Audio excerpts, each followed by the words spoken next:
대통령 선거가 끝난 지 불과 한 달도 채 되지 않았습니다. 대선 결과에 나타난 민심을 되돌아보고 국민 눈높이에 맞춘 변화와 혁신을 해야 한다는데 여야 모두 예외가 있을 수 없습니다. 우리 국민의힘은 대선 승리에 안주하지 않고 대선 과정에서 드러난 국민들의 민심과 또 국민들에게 드린 약속 이행을 위해서 인수위와 유기적으로 소통하면서 새 정부 출발을 꼼꼼히 준비하고 있습니다.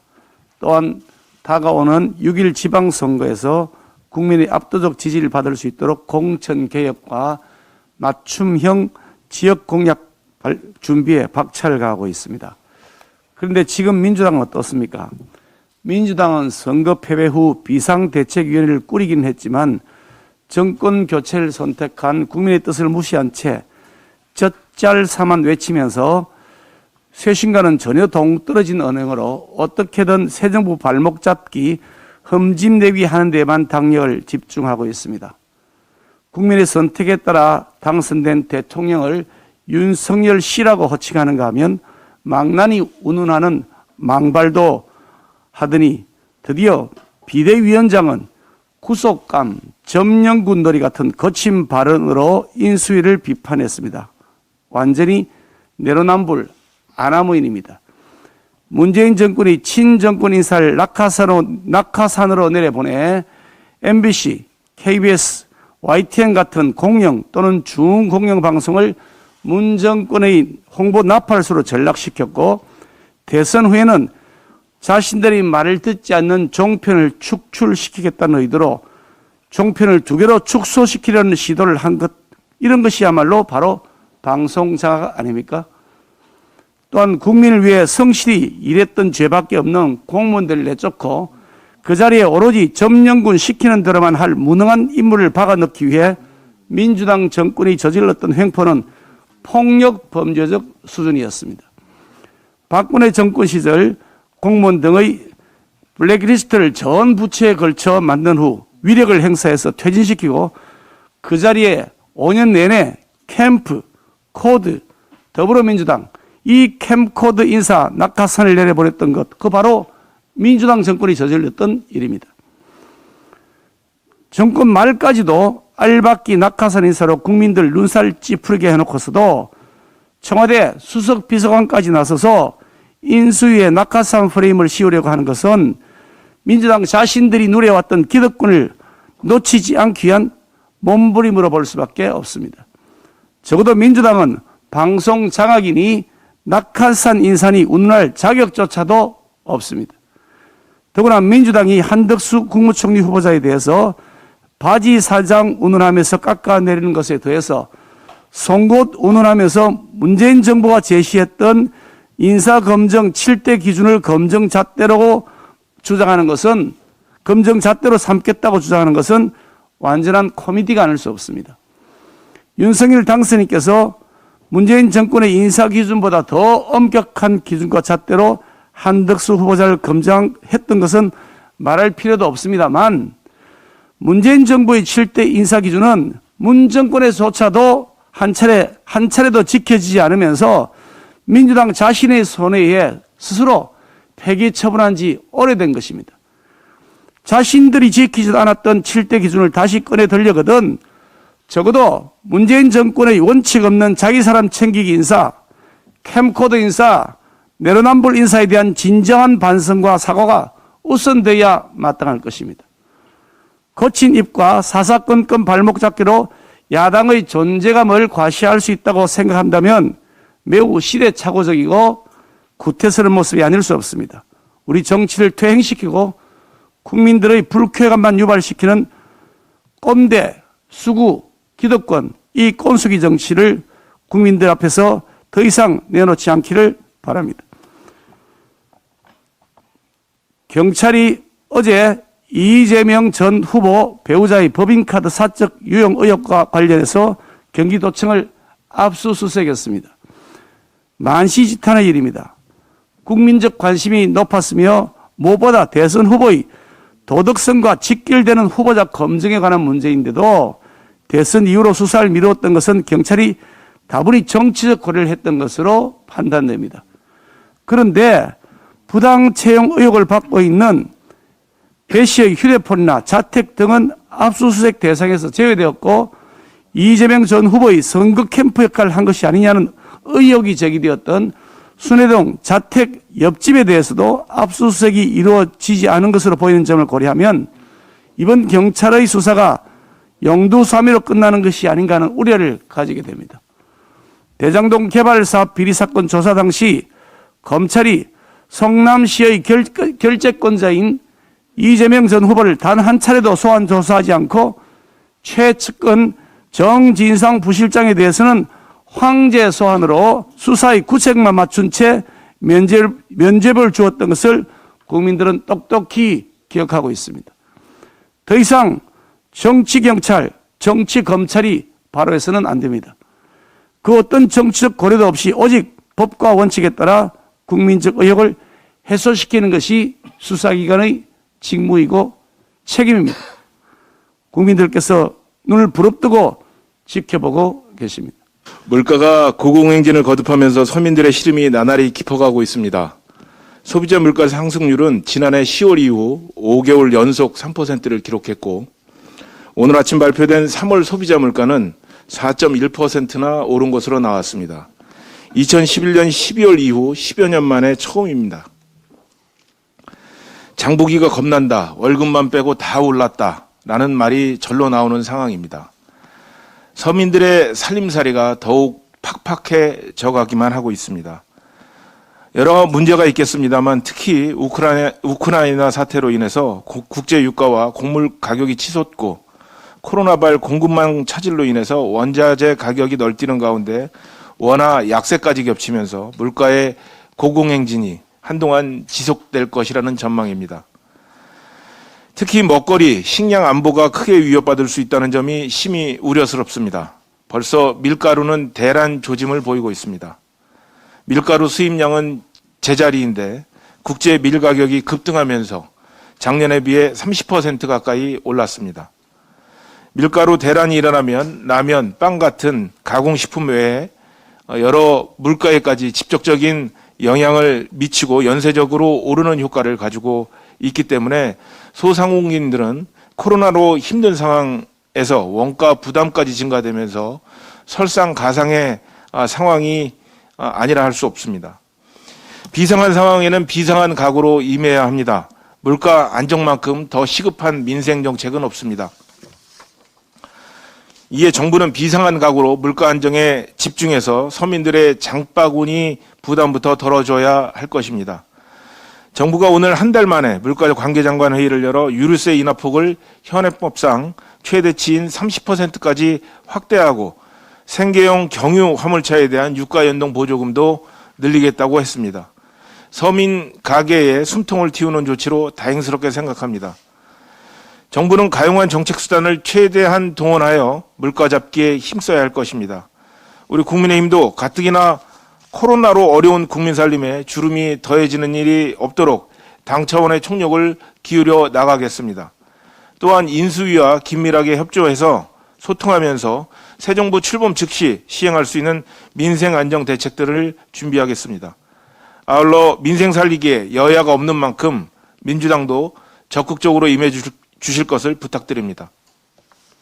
지난 29일 날 소득주도 성장 특별위원회는 문재인 정부 5년간 소득주도 성장을 평가하는 토론회를 개최했습니다.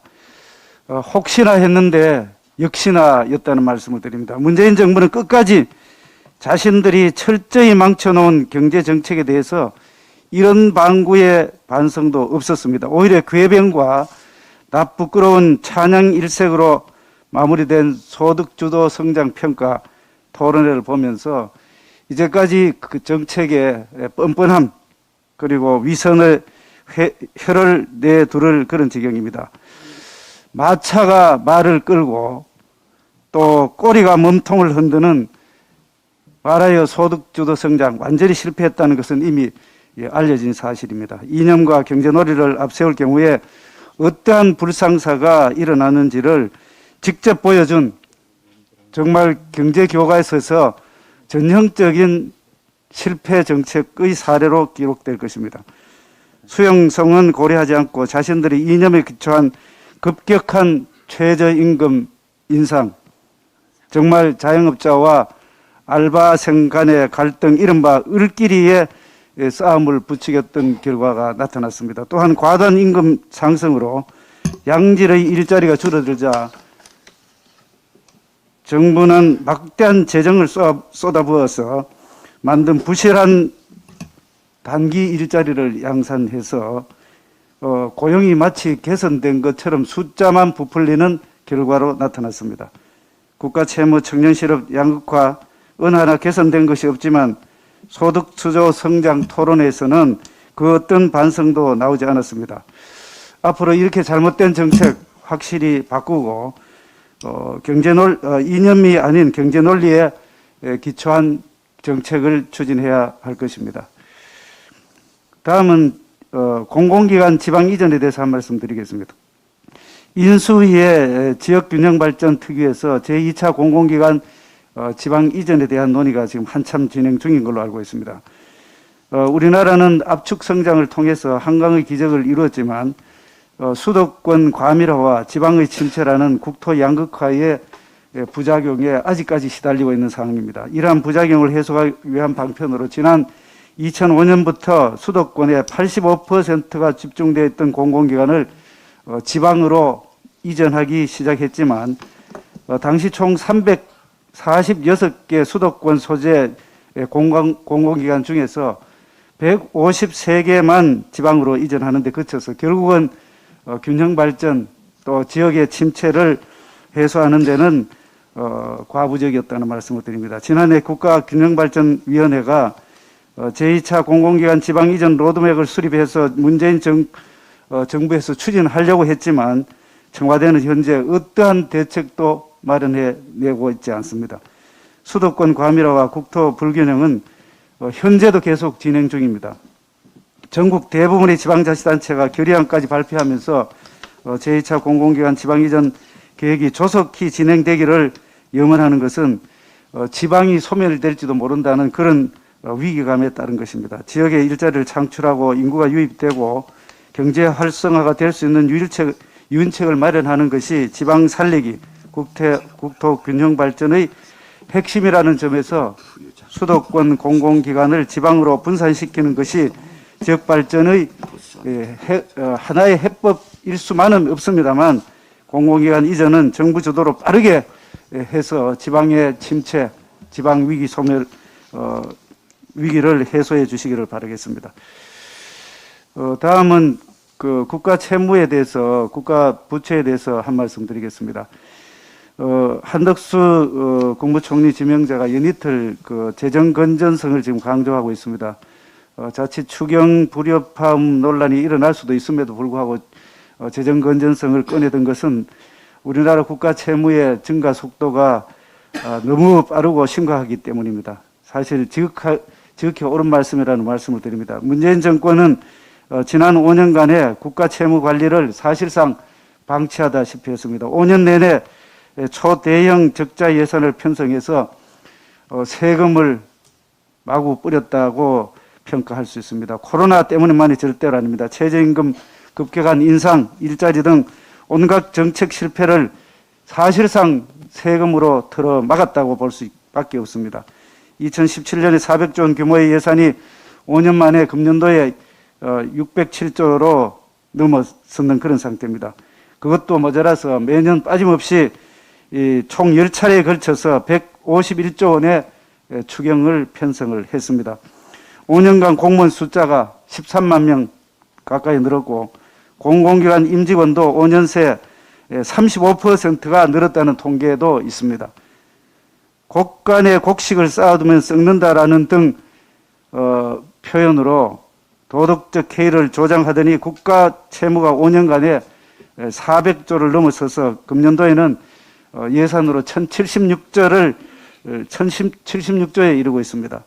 IMF의 재정 점검 보고서에 따르면 한국의 향후 5년간 국가 채무 증가 속도는 선진국 35개국 중에서 1위입니다. 이대로 가다가는 2031년에는 국가 채무 비율이 1%를 넘어서게 되는 그런 상황이 될 것입니다. 국가 채무는 궁극적으로 개인과 기업의 세금으로 갚아야 되는 그런 빚입니다. 국가라는 추상적인 조직의 독립적인 빚이 아니라 결국은 우리 개인 기업이 부담으로 돌아온다는 말씀을 드립니다. 윤석열 정부는 무섭게 불어나는 국가 채무에 적극적으로 대응을 하면서도 경제와 그리고 국민의 삶의 질을 높이는 데 최선을 다하겠다는 말씀입니다. 이상입니다. 정기희 간사님. 교육위 간사 정경희 의원입니다. 먼저 부산대 의전원 조민 입학 취소와 관련해서 말씀드리겠습니다.